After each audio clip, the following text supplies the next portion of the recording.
오늘 하나님께서 우리에게 주신 말씀은 열왕기하 17장 13절에서 23절 말씀입니다. 열왕기하 17장 13절에서 23절 말씀입니다. 한 절씩 교독하도록 하겠습니다. 여호와께서 각 선지자와 각 선견자를 통하여 이스라엘과 유다에게 지정하여 이르시기를 너희는 돌이켜 너희 악한 길에서 떠나 나의 명령과 율례를 지키되 내가 너희 조상들에게 명령하고 또 내 종 선지자들을 통하여 너희에게 전한 모든 율법대로 행하라 하셨으나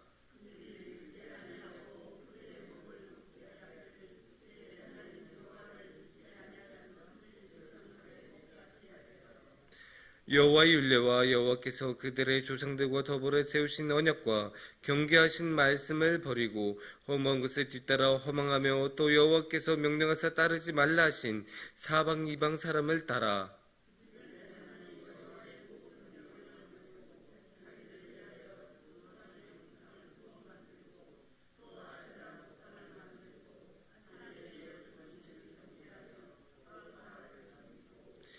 또 자기 자녀를 불가운데로 지나가게 하며 복술과 사수를 행하고 스스로 팔려 여호와 보시기에 악을 행하여 그를 경록케 하였으므로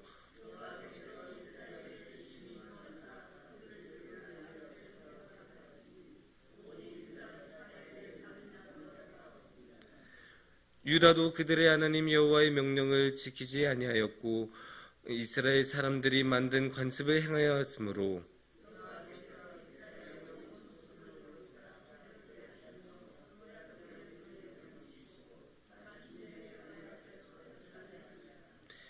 이스라엘을 다윗의 집에서 찢어 나누심에 그들이 느밧의 아들 여로보암을 왕으로 삼았더니 여로보암이 이스라엘을 몰아 여호와를 떠나고 큰 죄를 범하게 하매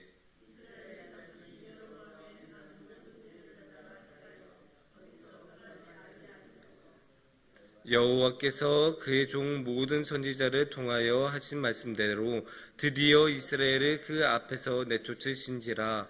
이스라엘이 고향에서 아수르에 사로잡혀 가서 오늘까지 이르렀더라.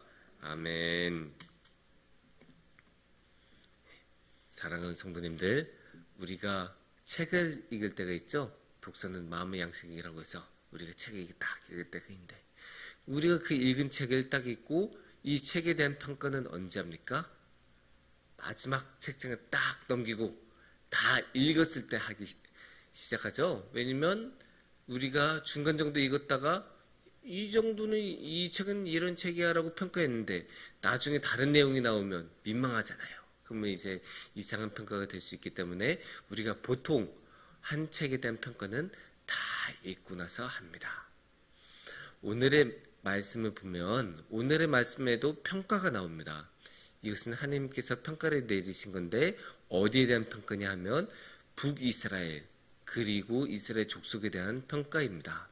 왜 이 평가가 나왔을까요? 이 평가가 나온 이유는 간단하죠. 북이스라엘이 역사가 다 있기 때문에. 이걸 다른 말로 하면 어떻게 되냐? 북이스라엘이 멸망했기 때문입니다. 오늘의 본문 말씀에 앞선 27장 1절부터 12절 말씀을 보면 북이스라엘이 멸망했던 걸 알 수 있어요.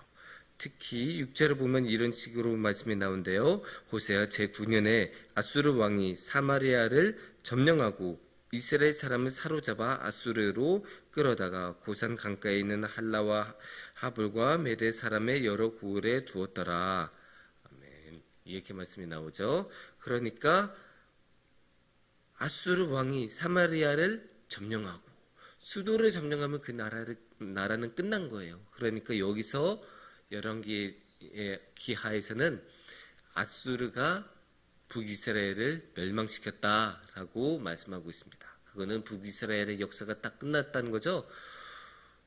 성경을 보면 이제 여러 왕들이 생명을 다하고 이 세상을 떠나면 딱 무덤에 앉혔다고 하고 평가를 하죠. 이 왕은 선한 왕이었다. 하나님의 마음에 흡족한 왕이었다. 다윗의 길을 따라 행한 왕이었다. 아니면 이 사람은 다윗의 왕의 길을 행하지 않고 하나님 보기에 악한 왕이었고 또 느밧의 아들 여로보암의 길을 따르는 자였다. 이런 식으로 평가를 하잖아요. 그것처럼 이제 북이스라엘이 멸망했으니까 끝났으니까 이제 평가가 나오는 거예요. 그러면 하나님께서는 북이스라엘에 대하여 어떤 평가를 하셨을까요? 14절 말씀을 보면 알 수 있습니다. 14절 말씀이 평가의 핵심이에요. 그들이 듣지 아니하고 그들의 목을 곧게 하기를 그들의 하나님 여호와를 믿지 아니하던 그들 조상들의 목같이 하여. 이게 뭐예요? 아주 쉽게 말해서 하나님의 말씀을 따르지 아니했다는 거예요. 근데 그냥 하나님의 말씀을 따르지 않은 것도 아니에요. 목이 곧은 자신들의 조상과 같이 하였다라고 하는 거는 무슨 말씀이에요? 두 가지인데, 첫 번째는 이 이스라엘이 멸망했을 시점에 그 세대만 잘못했다는 게 아니에요. 조상과 같이 하여는 옛날부터 조상들부터 지금까지, 그러니까 조상을 본받아서 지금의 세대가 그렇게 악한 일을 저질렀으니까 대대로 잘못했다는 것 아닙니까? 쭉 잘못했어요. 하나님께서 지금 애들이 잘못한 거 보고 안 되겠다 하고 멸망시킨 게 아니라 쭉 기다려 오셨는데, 옛날에도 잘못하고 아주 옛날에도 잘못하고 가까운 옛날에도 잘못하고 지금도 잘못하셨으니까 참고 참다가 하나님께서 안 되겠다 하고 버리셨다는 말씀이 돼요. 또 다른 한 가지는 그 목이 곧은 조상과 같이 하여라고 했잖아요. 목이 곧은, 그러니까 이 사람들은 하다가 실수로 잘못했다거나 아수르 왕국이 막 밀고 쳐들어와서 너 이거 해 하고 해서 강요해서 된 게 아니란 거예요. 이 사람들은 확신범이에요. 자신들이 하고 싶어서 이 목이 곧아서 하나님 앞에서 겸손할 줄 몰라서, 그래서 확신을 가지고 악한 행위를 저지른 사람들이에요. 그러니까 하나님께서는 사실 이들에게 자비를 베풀어 줄 이유가 없으셨죠. 그럼에도 불구하고 하나님께서는 이들이 하나님 앞으로 돌아오기를 원하셨어요. 그걸 어디서 알 수 있냐? 13절 말씀을 보면 알 수 있습니다. 13절 말씀 후반부에 보면 특히 이렇게 보면 이렇게 나와요. 내가 너희 조상들에게 명령하고 또 내 종선지자들을 통하여 너희에게 전한 모든 율법대로 행하라 하셨으나. 그러니까 하나님께서는 이 이스라엘 백성들이 죄를 저지를 수는 있어요. 근데 이 죄 머무르는 것을 원하지 않으셨어요. 그래서 어떻게 하셨다고요? 예언자들을 보내셨어요. 선지자들을 보내셔서 너네 그렇게 하면 안 된다. 이스라엘 족속들아 들어라. 하나님의 말씀을 따라야 하고 하나님께서 주신 율례와 명령을 따라서 우리는 열심히 행동해야 된다. 그렇게 가서 열심히 전하고 또 말씀을 드렸는데, 그런데 어떻게 해요? 이들은 전혀 그 말씀을 듣지 않아요. 15절 말씀을 보면 어떻게 말씀하시냐? 이렇게 말씀하세요. 여호와의 율례와 여호와께서 그들의 조상들과 더불어 세우신 언약과 경계하신 말씀을 버리고 험한 것을 뒤따라 허망하며 또 여호와께서 명령하사 따르지 말라 하신 사방 이방 사람을 따라. 여기서 뭐라고 나와요? 조상들과 더불어 세우신 언약과 경계하신 말씀을 버리고 다 버렸다고 해요. 하나님께서 이렇게 하라 정확하게 말씀하신 말씀들인데 그것들을 다 버렸다고, 안 했다고 해요. 하나님께서 분명히 이렇게 살아가면 이게 생명의 말씀이고 너희가 이렇게 하면 앞으로 잘 살 수 있을 거다라고 말씀하셨는데도 불구하고 그 말씀을 따르지 않았어요. 심지어 예언자들을 보내서 이렇게 하라라고까지 말씀하셨는데도 따르지 않았어요. 이 16절 이하의 말씀은 다 이거에 대한, 이 말씀에서 벗어나지 않아요. 이거에 대한 사례일 뿐이에요. 어떻게 하냐, 송아지 형상을 부어 만들고 또 다른 우상들, 아세라 목상들을 만들기도 하고 바알 같은 이방신을 섬기기도 하고 하나님께서 절대 하지 말라는 인신제사, 자녀를 불 가운데로 지나가게도 만들고, 그래서 하나님을 어떻게 18절을 보면 여호와께서 이스라엘에게 심히 노하사 그들의 앞에서 제거하시니 라고까지 말씀하세요. 어떻게? 심히 노하사. 하나님께서 아주 화나도록 이스라엘 백성들이 하나님을 만들었다고 한 거예요.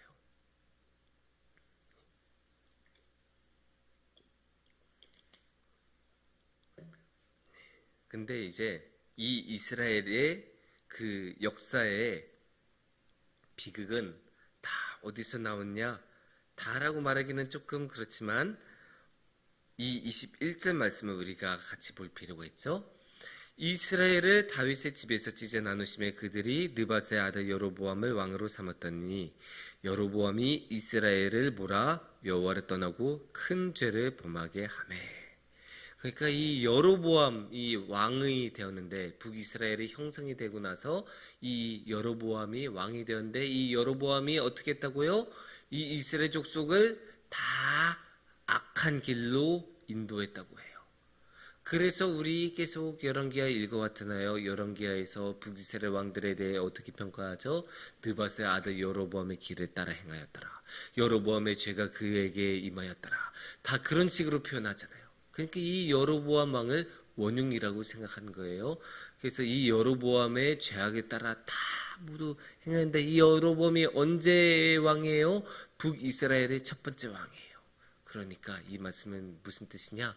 북이스라엘은 처음부터 마지막 순간까지 다 죄악을 저질렀다는 거예요. 참 가슴 아프죠. 어떻게 보면 하나님께서 엘리야 같은 위대한 예언자까지 보내시면서 올바른 길로 인도하시려고 했는데 도무지 말씀을 듣지 않아요. 끝까지 말씀을 듣지 않아요. 하나님께서 그렇게 많은 예언자들을 보내시고 그렇게 많은 기회를 주셨는데도 불구하고 좋아지는 순간이 있기는 있었지만 결국은 느밧의 아들 여로보암의 길로 돌아가요. 참으로 안타깝고 안타까운 상황인데 이게 결국 하나님의 평가예요. 북이스라엘에 대한 하나님의 평가. 너네는 아무리 내가 노력을 해도 나한테 돌아오지 않고 악한 길로 돌아갔다. 이게 하나님의 평가예요. 그리고 이 평가에 대해서 하나님께서는 마땅한 조치를 취했습니다. 그게 뭐냐? 21절을 보시면 이렇게 나옵니다. 이스라엘을 다윗의 집에서 찢어 나누심에 그들이 죄송합니다. 21절이 아니고 20절 말씀입니다. 20절 말씀 여호와께서 이스라엘의 온 족속을 버리사 괴롭게 하시며 노략군의 손에 넘기시고 마침내 그의 앞에서 쫓아내시니라. 이게 어떻게 돼요? 온 족속을 버리고 하나님께서 결국 버리신 거예요. 이스라엘의 민족이 하나님을 버렸으니까 결국 하나님도 이스라엘 민족을 버리셨습니다. 이게 결과예요. 이 말씀 조금 더 구체적으로 보면 어디서 나오냐? 23절 말씀을 보시면 구체적으로 어떻게 되는지 나옵니다. 여호와께서 그의 종 모든 선지자를 통하여 하신 말씀대로 드디어 이스라엘을 그 앞에서 내쫓으신지라. 이스라엘이 고향에서 아수르에 사로잡혀 가서 오늘까지 이르렀더라. 결국 이스라엘은 누구에 의해서? 아수르에 의해서 멸망했고 아수르가 정복한 다음에 어떻게? 이 북이스라엘의 사람들을 다 쫓아냈대요. 고향에서 쫓아내서 포로로 끌고 간 거죠. 그러니까 참으로 안타까운 결말이에요. 하나님께서 버리시니까 하나님께서 지켜주시지 않으시니까 자기의 고향마저도 잃어버리는 모습을 우리가 볼 수 있습니다. 그게 하나님을 버린 사람들의 결말이에요. 그런 결말이 기다려요. 그러니까 오늘의 말씀을 보면 하나님 앞에서 죄를 짓고 하나님께서 그렇게 돌아오라고 말씀하셔도 끝끝내 듣지 않으면 어떻게 된다? 하나님께서 버리신다. 이게 죄악의 결과예요. 근데 이 죄악의 결과가 참 안타까운 게 14절 말씀을 우리가 다시 생각하면 14절 말씀에 어떻게 나와요? 그들 조상의 목처럼 이렇게 꼿꼿했다라고 하잖아요. 우리의 죄악은 우리에게만 결과를 주고 영향을 주는 게 아니에요. 우리의 후손까지 영향을 줘요. 그거 우리가 잘 알아야 돼요. 우리가 잘못한 것, 그것을 보고 우리의 후손이 따라하기 때문에 그 후손에게 영향을 준다고 오늘의 말씀이 말씀하고 계신 거예요. 그래서 우리가 그렇게 많은 죄악을 저질러서 결국 우리가 멸망하게 되면 하나님 앞에서 너무 지은 죄가 많아서 하나님께서 딱 조치를 취하실 수밖에 없게 되면 어떻게 돼요? 아예 완전히 흩어지고 나라가 멸망하잖아요. 그러면 우리 후손은 기회조차도 못 얻는 거예요. 그걸 우리가 생각을 할 필요가 있습니다. 우리의 죄악은 우리 자신의 죄악으로 끝나는 게 아니고 우리의 후손에게도 너무나 큰 영향을 미친다. 우리가 꼭 한번 생각해 봤으면 좋겠습니다. 그래서 우리가 항상 살다 보면 하나님의 길을 따를지 아니면 우리가 가고 싶은 길을 따를지를 결정해야 되는 순간들이 오는데 그 순간마다 우리의 길은 결국 죄악의 길로 이어지고 그 죄악의 길은 하나님께서 버리시는 길이고 또 우리만 버리시는 게 아니라 우리 후손들까지 버리시는 길이 된다는 것을 꼭 우리가 마음에 품고 그런 결정의 순간마다 올바른 결정을 내려서 하나님과 함께 하시는 큰 복을 누리시기를 축원합니다. 함께 기도드리겠습니다.